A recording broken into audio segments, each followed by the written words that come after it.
ಎಲ್ಲರಿಗೂ ನಮಸ್ಕಾರ. ಹೇಗಿದ್ದೀರಾ? ಎಲ್ಲರೂ ಚೆನ್ನಾಗಿದ್ದೀರಾ ಅಂತ ಅನ್ಕೋತೀನಿ. ಎಲ್ಲ ನನ್ನ ಪ್ರೀತಿಯ ರಾಯರ ಭಕ್ತರ ಕುಟುಂಬಕ್ಕೆ ಮಹಿ ಮೋಟಿವೇಶನ್ ಯೂಟ್ಯೂಬ್ ಚಾನಲ್ಗೆ ನಿಮ್ಮೆಲ್ಲರಿಗೂ ಕೂಡ ಪ್ರೀತಿಯಿಂದ ಸ್ವಾಗತ. ಸ್ನೇಹಿತರೆ, ಈ ಒಂದು ವಿಡಿಯೋದಲ್ಲಿ ಪ್ರತಿ ಗುರುವಾರ ನಾವು ನಮ್ಮ ರಾಯರಿಗೆ ಯಾವ ರೀತಿ ಪೂಜೆ ಸೇವೆಯನ್ನು ಸಲ್ಲಿಸಬಹುದು, ಅಂದರೆ ಸರಳವಾಗಿ ಕೂಡ ನಮ್ಮ ರಾಯರಿಗೆ ನಾವು ಪೂಜೆ ಸೇವೆಯನ್ನು ಸಲ್ಲಿಸಿ ಅನುಗ್ರಹವನ್ನು ಪಡ್ಕೋಬಹುದು. ಸ್ಪೆಷಲಿ ನಾನು ಪ್ರತಿ ಗುರುವಾರ ಯಾವ ರೀತಿ ಪೂಜೆ ಸೇವೆಯನ್ನು ಸಲ್ಲಿಸ್ತೀನಲ್ಲ ಅದ್ರ ಬಗ್ಗೆನೇ ತಿಳಿಸ್ಕೊಡ್ತಾ ಇದ್ದೀನಿ. ನೋಡಿ, ಇದನ್ನು ಹೆಣ್ಮಕ್ಳಾದರೂ ಕೂಡ ಮಾಡ್ಬೋದು, ಗಂಡು ಮಕ್ಕಳಾದರೂ ಕೂಡ ಮಾಡ್ಬೋದು, ಯಾರಾದರೂ ಕೂಡ ಮಾಡ್ಬೋದು. ರಾಯರ ಪಾದಕ್ಕೆ ನಾವು ಹೋಗಿದ್ದೀವಿ ಅಂದರೆ ನಾವೆಲ್ಲರೂ ಕೂಡ ರಾಯರ ಮಕ್ಕಳೇ. ನಾನು ಯಾವ ರೀತಿ ಪೂಜೆ ಸೇವೆನ ಮಾಡ್ತೀನಿ ಅಂದರೆ, ನಾಳೆ ಗುರುವಾರ ಅಂತ ಅಂದರೆ ಇವತ್ತು ಸಂಜೆನೇ ಹೋಗಿ ಹೂವನ್ನು ತೊಗೊಂಬಂದುಬಿಟ್ಟಿರ್ತೀನಿ. ಅಂದರೆ ಬ್ರಾಹ್ಮಿ ಮುಹೂರ್ತದಲ್ಲಿ ಪೂಜೆನ ಮಾಡೋದ್ರಿಂದ ಅಷ್ಟು ಬೆಳಗ್ಗೆ ಯಾವ ಅಂಗಡಿಗಳು ಸಹ ಗುರುವಾರ ನನಗೆ ತೆಗ್ದಿರಲ್ಲ, ಹೂವಿನ ಅಂಗಡಿಗಳು. ಅದಕ್ಕೋಸ್ಕರ ಬುಧವಾರ ಸಂಜೆನೇ ಹೂವನ್ನು ತೊಗೊಂಬಂದು ನಾನು ಇಟ್ಕೊಂಡ್ಬಿಡ್ತೀನಿ. ಬೆಳಗ್ಗೆ 3:30 ಗುರುವಾರ ಬೆಳಗ್ಗೆ 3:30 ಎದ್ಬಿಟ್ಟು ಮನೆಯನ್ನೆಲ್ಲ ಒರೆಸ್ಕೊಂಡು ಸ್ನಾನ ಮಾಡಿಕೊಂಡು ಮಡಿಯಿಂದ ಬಂದು, ಅಂದರೆ ನಾನು ಗಂಜಲ ಹಾಕಿ ಮನೇನ ಒರೆಸ್ಕೊಂಡ್ಬಿಡ್ತೀನಿ. ಪ್ರತಿ ಗುರುವಾರ ಒರೆಸ್ಕೊಂಡು ಸ್ನಾನವನ್ನು ಮಾಡಿ ಬಂದು ದೇವ್ರ ಮನೆಯೂ ಸಹ ದೇವರ ಒಂದು ಮೂರ್ತಿಗಳನ್ನು, ದೇವರ ಫೋಟೋಗಳನ್ನು ಸಹ ಎಲ್ಲವನ್ನು ಕ್ಲೀನಾಗಿ ಒರೆಸ್ಕೊಂಡ್ಬಿಟ್ಟು ದೇವರ ಮೂರ್ತಿಗಳನ್ನ ತೊಳ್ಕೊಂಡ್ಬಿಟ್ಟು ಆನಂತರ ಏನು ಮಾಡ್ತೀನಿ ಅಂದರೆ, ನಮ್ಮ ರಾಯರ ಒಂದು ಮೂರ್ತಿಗೆ ಗಂಧವನ್ನು ಹಚ್ಚಿ, ಅಂದರೆ ರಾಯರ ಫೋಟೋ ಕೂಡ ಇದೆ ನನ್ನ ಹತ್ರ, ರಾಯರ ಮೂರ್ತಿ ಕೂಡ ಇದೆ ಚಿಕ್ಕದಾದಂಥದ್ದು. ರಾಯರ ಫೋಟೋಕ್ಕೆ, ರಾಯರ ಒಂದು ಮೂರ್ತಿಗೆ ಗಂಧವನ್ನು ಹಚ್ಚಿ ಹೂವಿನ ಅಲಂಕಾರವನ್ನು ಮಾಡಿಬಿಡ್ತೀನಿ. ನಾನು ದೇವರ ಮನೆಯಲ್ಲೇ ರಾಯರ ಒಂದು ಮೂರ್ತಿನ ಇಟ್ಟು ಪೂಜೆ ಸೇವೆನ ಮಾಡ್ತಿರೋದ್ರಿಂದ ಎಲ್ಲ ದೇವರಿಗೂ ಕೂಡ, ನಮ್ಮ ವಿನಾಯಕರಿಗೆ, ಮನೆ ದೇವರಿಗೆ, ಎಲ್ಲ ದೇವರಿಗೂ ಕೂಡ ಹೂವಿನ ಅಲಂಕಾರವನ್ನು ಮಾಡಿ, ನಮ್ಮ ರಾಯರಿಗೂ ಕೂಡ ಹೂವಿನ ಅಲಂಕಾರವನ್ನು ಮಾಡಿ, ದೀಪವನ್ನು ಹಚ್ಚಿ, ನಾನು ಧೂಪವನ್ನು ಹಚ್ಚಿ, ಊದಿನ ಕಡ್ಡಿ ಹಚ್ಚಿ, ಆಮೇಲೆ ಒಂದು ನೈವೇದ್ಯ ನನ್ನ ಕೈಯಿಂದ ಏನಾಗುತ್ತೋ ಅದು, ಅಂದರೆ ಸ್ವಲ್ಪ ಸಕ್ಕರೆ ಆಗಿರ್ಬೋದು, ನಾವು ಕಲ್ಲು ಸಕ್ಕರೆ ಆಗಿರ್ಬೋದು, ಅಥವಾ ನಮ್ಮ ಏನಾದರೂ ಒಂದು ಪಾಯಸ ಆಗಿರ್ಬೋದು, ಏನೋ ಒಂದು ಸಿಹಿ ಪದಾರ್ಥ ನೈವೇದ್ಯವಾಗಿ ನಮ್ಮ ರಾಯರಿಗೆ ಪ್ರತಿ ಗುರುವಾರ ನಾನು ಇಡ್ತೀನಿ. ಇಟ್ಬಿಟ್ಟು ಪೂಜೆ ಸೇವೆನ ಮಾಡಿ ಎಲ್ಲ ಆದಮೇಲೆ ರಾಯರ ಹತ್ರ ಪ್ರಾರ್ಥನೆನ ಮಾಡ್ಕೋತೀನಿ. ಯಾಕಂತ ಅಂದರೆ ನಾವು ಏನೇ ಒಂದು ಕೇಳಿಕೊಂಡು ಏನೇ ಒಂದು ಪೂಜೆ ಸೇವೆನ ನಾವು ಬ್ರಾಹ್ಮಿ ಮುಹೂರ್ತದಲ್ಲಿ ಮಾಡೋದ್ರಿಂದ ತುಂಬ ಒಳ್ಳೆಯದು. ನಾನು ಪ್ರತಿ ಗುರುವಾರ ಕೂಡ ಇದೇ ರೀತಿ ಸರಳವಾಗಿ ಪೂಜೆ ಸೇವೆನ ಮಾಡ್ಬೋದು. ಇದಕ್ಕಿಂತ ಸರಳವಾಗಿ ಪೂಜೆ ಮಾಡೋದ್ರ ಬಗ್ಗೆ ಕೂಡ ನಾನು ತಿಳಿಸ್ಕೊಡ್ತೀನಿ. ಆದರೆ ನಾನು ಸಲ್ಲಿಸೋದು ಇದೇ ರೀತಿ. ಬೆಳಗ್ಗೆ ಎದ್ದೇಳ್ತೀನಿ, ಮನೆಯನ್ನೆಲ್ಲ ಒರೆಸ್ಕೊಂಡ್ಬಿಟ್ಟು, ಆಮೇಲೆ ಸ್ನಾನ ಮಾಡಿಕೊಂಡು ಮಡಿಯಿಂದ ಬಂದು ದೇವ್ರ ಮನೆಯೂ ಸಹ ತೊಳ್ಕೊಂಡು, ದೇವ್ರ ಫೋಟೋಗಳನ್ನೆಲ್ಲ ಒದ್ದೆ ಬಟ್ಟೆಯಿಂದ ಒರೆಸ್ಕೊಂಡು, ಮೂರ್ತಿಗಳನ್ನೆಲ್ಲ ತೊಳ್ಕೊಂಡ್ಬಿಟ್ಟು ಹೂವಿನ ಅಲಂಕಾರವನ್ನು ಮಾಡಿ ರಾಯರಿಗೆ ತುಳಸಿನ ಕೊಟ್ಟು, ತುಳಸಿ ಅಂತೂ ನಮ್ಮ ಮನೆ ಹತ್ರನೇ ಇದೆ, ತುಳಸಿನ ಕೊಟ್ಟು ರಾಯರಿಗೆ ಎಲ್ಲ ರೀತಿಯಿಂದಲೂ ರಾಯರಿಗೆ ಒಂದು ಸೇವೆನ ಮಾಡಿ ನೈವೇದ್ಯವನ್ನು ಇಟ್ಟು ನಾನೇನು ಮಾಡ್ತೀನಿ ಅಂದರೆ ಪ್ರಾರ್ಥನೆನ ಮಾಡ್ಕೋತೀನಿ. ಒಂದು ಮಂತ್ರ ಅಂದರೆ ನಿಮ್ಗೆ ಹೇಳ್ಕೊಟ್ಟಿದ್ದೀನಿ ನಾನು. ಓಂ ಶ್ರೀ ಗುರು ರಾಘವೇಂದ್ರಾಯ ನಮಃ, ಓಂ ಶ್ರೀ ಗುರು ರಾಘವೇಂದ್ರಾಯ ನಮಃ. ಅಂದರೆ ಕಣ್ಮುಂದೆ ಯಾರೂ ಸಹ ಇರೋದಿಲ್ಲ, ನಮ್ಮ ರಾಯರೇ, ನಮ್ಮ ದೇವರೇ. ಆ ಒಂದು ಬ್ರಾಹ್ಮಿ ಮುಹೂರ್ತದಲ್ಲಿ ನಾವೇನು ಪೂಜೆ ಮಾಡ್ತೀವಲ್ಲ ಆ ಒಂದು ಮನಸ್ಥಿತಿನೇ ಬೇರೆ ಇರುತ್ತೆ. ನಮಗೆ ದೇವರು ಬಿಟ್ಟರೆ ಏನೂ ಸಹ ಇರೋದಿಲ್ಲ, ಮನಸ್ಸಿಗೆ ಒಂದು ರೀತಿ ನೆಮ್ಮದಿ. ಅದಕ್ಕಾಗಿ ನಾನೇನು ಮಾಡ್ತೀನಿ ಅಂದರೆ ಇಷ್ಟಪಟ್ಟು ಬ್ರಾಹ್ಮಿ ಮುಹೂರ್ತದಲ್ಲೇ ಮಾಡುವಂಥ ಪೂಜೆ ಸೇವೆ ಆಯಿತಾ. 11 ಸಲ ಆಗಲಿ 21 ಸಲ ಆಗಲಿ ಓಂ ಶ್ರೀ ಗುರು ರಾಘವೇಂದ್ರ ಸ್ವಾಮೀಜಿಯಾಯ ನಮಃ ಅಂತ ಹೇಳ್ಕೊಂಡು ರಾಯರ ಹತ್ರ ಪ್ರಾರ್ಥನೆಯನ್ನು ಮಾಡಿಕೊಂಡು ಪಕ್ಕದಲ್ಲೇ ಆಂಜನೇಯ ಸ್ವಾಮಿ ದೇವಸ್ಥಾನ ಇದೆ, ಹೋಗಿ ಬಂದುಬಿಡ್ತೀನಿ. ಇದೇ ರೀತಿ ನಾನು ಸಲ್ಲಿಸೋದು. ಇದರಿಂದ ತುಂಬ ಬದಲಾವಣೆಗಳನ್ನ ನನ್ನ ಜೀವನದಲ್ಲಿ ಕಂಡಿದ್ದೀನಿ. ನೀವು ಕೂಡ ತುಂಬ ಸರಳವಾಗಿ ಪೂಜೆ ಮಾಡ್ಬೋದು. ಇಲ್ಲಪ್ಪ ನಿಮಗೆ ಹೂವಿನ ಅಲಂಕಾರವನ್ನು ಮಾಡೋಕ್ಕಾಗ್ತಾ ಇಲ್ಲ, ನಿಮ್ಮ ಹತ್ರ ಪ್ರತಿ ವಾರ ಹೂವು ತರೋಕ್ಕೆ ಏನೋ ಕಷ್ಟ ಇದೆ, ದೂರ ಇದೆ, ಏನೋ ಇದೆ ಅಂತ ಅಂದರೆ ನಿಮ್ಮ ಮನೆ ಹತ್ರ ಯಾವುದನ್ನು 2 ಹೂವು ಇದ್ದರೂ ಕೂಡ ಸ್ವಲ್ಪ ತುಳಸಿನ ಕೊಟ್ಟು ರಾಯರಿಗೆ ಪೂಜೆ ಸೇವೆನ ಸಲ್ಲಿಸ್ಬೋದು. ಆದರೆ ಬ್ರಾಹ್ಮಿ ಮುಹೂರ್ತದಲ್ಲಿ ನೀವು ಪೂಜೆ ಮಾಡೋದಕ್ಕೂ ನೀವು ನಾರ್ಮಲ್ ಟೈಮಲ್ಲಿ ಮಾಡೋದಕ್ಕೂ ತುಂಬ ವ್ಯತ್ಯಾಸ ಇದೆ. ಇವತ್ತೇನೋ ಒಂದು ಮನಸ್ಸಲ್ಲಿ ಅಂದ್ಕೊಂಡಿದ್ದೀರಂತ ಅಂದ್ಕೊಳ್ಳಿ. ಮೊದಲನೇ ದಿನ ಸಂಕಲ್ಪ ಸೇವೆ ಆಗಿರುತ್ತೆ, ಸಂಕಲ್ಪ ಪೂಜೆ ಸೇವೆ ಆಗಿರುತ್ತೆ, ಏನೋ ಒಂದು ಅಂದ್ಕೊಂಡಿದ್ದೀರಾ, ಏನೋ ಒಂದು ಕೆಲಸ ಆಗಬೇಕು ನಿಮಗೆ, ರಾಯರ ಹತ್ರ ಕೇಳ್ಕೊಬೇಕಂದ್ರೆ ಅದೇ ಹೇಳಿದ್ನಲ್ಲ, ಬೆಳಗ್ಗೆ ಎದ್ದು ಮನೆಯನ್ನೆಲ್ಲ ಕ್ಲೀನ್ ಮಾಡ್ಕೊಂಬಿಡಿ, ದೇವ್ರ ಮನೆನ ಕ್ಲೀನ್ ಮಾಡ್ಕೊಳ್ಳಿ. ರಾಯರ ಫೋಟೋ ಇತ್ತಂದ್ರೆ ರಾಯರ ಫೋಟೋವನ್ನು ಒರೆಸ್ಕೊಳ್ಳಿ, ಗಂಧವನ್ನು ಹಚ್ಚಿ.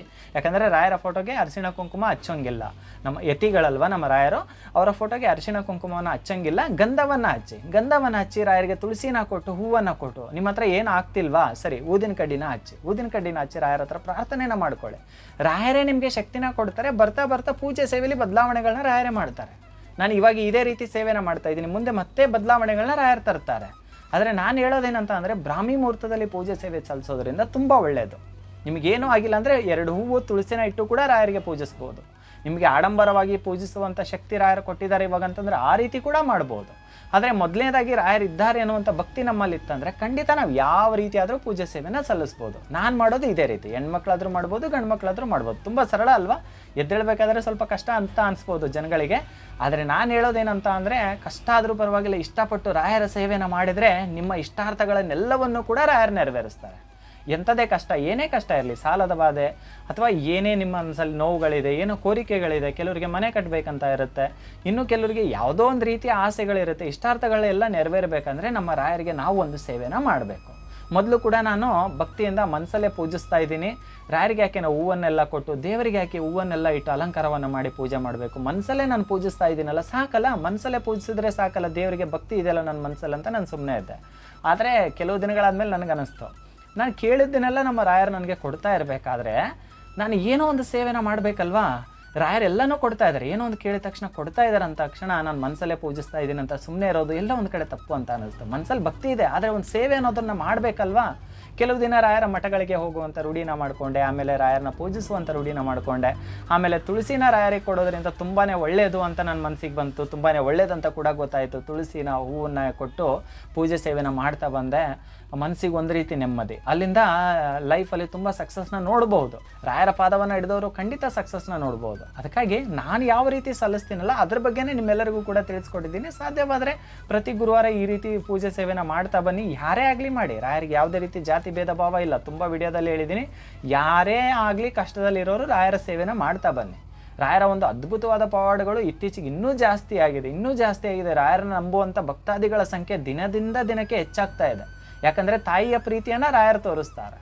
ಎಷ್ಟೋ ಕುಟುಂಬಗಳಿವತ್ತು ಬೆಳಕನ್ನು ಕಂಡಿವೆ. ಅಂದರೆ ತುಂಬ ಕಷ್ಟಗಳಿಂದ ಕತ್ಲೆಗೊಳಗಾದಂಥ ಕುಟುಂಬಗಳು ಸಹ ರಾಯರ ಒಂದು ಆಶೀರ್ವಾದದಿಂದ, ಅನುಗ್ರಹದಿಂದ ಬೆಳಕನ್ನು ಕಂಡಿವೆ. ಜೀವನದಲ್ಲಿ ಸುಖ ಶಾಂತಿ ನೆಮ್ಮದಿನ ಕಾಣ್ತಾ ಇದ್ದಾರೆ. ತುಂಬ ಚೆನ್ನಾಗಿದ್ದಾರೆ ಎಲ್ಲರೂ ಕೂಡ. ಅದರಂತೆ ನೀವು ಕೂಡ ಒಬ್ಬರಲ್ವಾ, ನಿಮಗೂ ಕೂಡ ಒಳ್ಳೆಯದಾಗತ್ತೆ. ನಿಮಗೆ ಆಡಂಬರವಾಗಿ ಪೂಜಿಸುವಂಥ ಶಕ್ತಿ ಸದ್ಯಕ್ಕೆ ಇಲ್ಲದೆ ಇರ್ಬೋದು. ಸರಳವಾಗಿ ಪೂಜಿಸ್ತಾ ಬನ್ನಿ. ಬದಲಾವಣೆಗಳನ್ನ ದೇವರೇ ಮಾಡ್ತಾರೆ. ಅದಕ್ಕೆ ಹೇಳಿದೆ, ಮೊದಲು ನಾನು ಮನಸ್ಸಲ್ಲಿ ಪೂಜಿಸ್ತಾ ಇದ್ದೆ, ಆಮೇಲೆ ರಾಯರ ಮಠಕ್ಕೆ ಹೋಗ್ತಾ ಇದ್ದೆ, ಆಮೇಲೆ ರಾಯರ ಮೂರ್ತಿ ಬಂತು, ಆಮೇಲೆ ರಾಯರ ಫೋಟೋವನ್ನು ಇಟ್ಟು ಪೂಜಿಸ್ತಾ ಇದ್ದೀನಿ. ಇವಾಗ ಪ್ರತಿ ಕ್ಷಣ ರಾಯರಿದ್ದಾರೆ ಅನ್ನುವಂಥದ್ದು ಮನಸ್ಸಲ್ಲಿ ಹೆಂಗಿರುತ್ತಂತ ಅಂದರೆ, ರಾಯರು ಬಿಟ್ಟರೆ ಬೇರೆ ಇಲ್ಲ. ಏನೇ ಕಷ್ಟ ಇರಲಿ, ಏನೇ ಒಂದು ಸುಖದಲ್ಲೂ ಕೂಡ ರಾಯರಿದ್ದಾರೆ ಅನ್ನುವಂಥ ನಂಬಿಕೆ ನಮ್ಮಲ್ಲಿ ಮೂಡ್ಬಿಡ್ತು ಅಂತ ಅಂದರೆ, ನಾವು ಯಾರ ಹತ್ರ ಕೂಡ ತಲೆ ಬಾಗೋಂಗಿರಲ್ಲ ಜೀವನದಲ್ಲಿ. ನಿಜವಾಗ್ಲೂ ಹೇಳ್ತಾ ಇದ್ದೀನಿ, ನಿಮ್ಮ ಬಗ್ಗೆ ಯಾರೇ ಏನೇ ಆಡ್ಕೊತಿದ್ರು ಕೂಡ ಅವ್ರ ಬಾಯಿ ಮುಚ್ಚೋ ಥರ ಉತ್ತರವನ್ನು ದೇವ್ರು ಕೊಡ್ತಾರೆ, ರಾಯರು ಕೊಡ್ತಾರೆ. ಇವತ್ತು ಗೊತ್ತು ನಿಮ್ಮ ಪರಿಸ್ಥಿತಿ ಏನಿದೆ ಅಂತ ಅಂದರೆ, ಸುತ್ತಮುತ್ತಲಿನವರು ನಿಮ್ಮ ಬಗ್ಗೆ ತುಂಬಾ ಕೀಳಾಗಿ ಮಾತಾಡ್ತಾ ಇದ್ದಾರೆ. ಅವರೆಲ್ಲರ ಬಾಯನ್ನು ರಾಯರು ಮುಚ್ಚಿಸ್ತಾರೆ. ರಾಯರು ಇದ್ದಾರೆ ಅಂತ ನೀವು ನಂಬಿದಿರಲ್ಲ, ರಾಯರು ಮುಚ್ಚಿಸ್ತಾರೆ. ಅದನ್ನು ನೋಡಿ ನೀವು ಬೇಕಿದ್ರೆ ರಾಯರು ನಾನು ಇದ್ದೀನಿ ಅನ್ನೋಂಥದ್ದನ್ನು ಅವ್ರಿಗೆ ತೋರಿಸ್ತಾರೆ. ಅವರೇ ನಿಮ್ಮಿಂದ ಸೈಲೆಂಟಾಗಿ ದೂರ ಇರಬೇಕು. ಯಾರೇ ಆಗಿರಲಿ, ಅದು ಏನೇ ನೀವು ಏನೋ ಒಂದು ಕಷ್ಟದಲ್ಲಿ ಇದ್ದೀರ ಅಂದ ತಕ್ಷಣ ಕೂಡ ಅದರಿಂದ ರಾಯರು ಪಾರು ಮಾಡ್ತಾರೆ, ಒಂದು ದಾರಿನ ತೋರಿಸ್ತಾರೆ. ನಮಗೆ ಗೊತ್ತಾಗಲ್ಲ. ಅಂದರೆ ನಮ್ಮ ಮನುಷ್ಯರ ಕಣ್ಣಿಗೆ ಬರೀ ಕಷ್ಟಗಳು ಕಾಣ್ತಾ ಇರುತ್ತೆ, ಒಂದು ಚಿಂತೆ, ಒಂದು ನೋವಿಗೊಳಗಾಗಿರ್ತೀವಿ. ಅದರಿಂದ ಈಚೆ ಬರೋಕ್ಕೆ ನಮಗೆ ದಾರಿ ಗೊತ್ತಾಗ್ತಾ ಇರಲ್ಲ. ಆದರೆ ರಾಯರಿಗೆ ಗೊತ್ತು. ಅವರು ಅಷ್ಟೊಂದು ಶಕ್ತಿ ಉಳ್ಳಂಥವ್ರು ನಮ್ಮ ರಾಯರು. ಯಾವ ರೀತಿ ನಿಮ್ಮನ್ನು ರಕ್ಷಣೆ ಮಾಡ್ಬೋದು. ರಾಯರಿದ್ದಾರೆ ಅಂತ ಭಕ್ತಿಯಿಂದ ನಂಬೋದು ಮಾತ್ರ ನಿಮ್ಮ ಕೆಲಸ. ರಕ್ಷಣೆ ಮಾಡೋದು ರಾಯರಿಗೆ ಬಿಟ್ಬಿಡಿ, ರಾಯರು ಖಂಡಿತ ಮಾಡ್ತಾರೆ. ನಾವು ನಂಬಿಟ್ವಿ ಅಂತಂದರೆ ರಾಯರ ಮಕ್ಕಳೇ ನಾವು, ಖಂಡಿತ ಕೈ ಬಿಡೋದಿಲ್ಲ. ಅದಕ್ಕಾಗಿ ತುಂಬಾ ಸರಳವಾಗಿತ್ತು, ನಿಮಗೂ ಕೂಡ ತಿಳಿಸ್ಕೊಡ್ಬೇಕಂತ ನನ್ನ ಆಸೆ ಆಗಿತ್ತು. ಅದಕ್ಕೋಸ್ಕರ ತಿಳಿಸ್ಕೊಟ್ಟೆ. ಎಲ್ರಿಗೂ ಕೂಡ ಒಳ್ಳೆಯದಾಗಲಿ. ನಗ್ನಗ್ತಾ ಇರಿ, ನಗಿಸ್ತಾ ಇರಿ. ನಮಸ್ಕಾರ.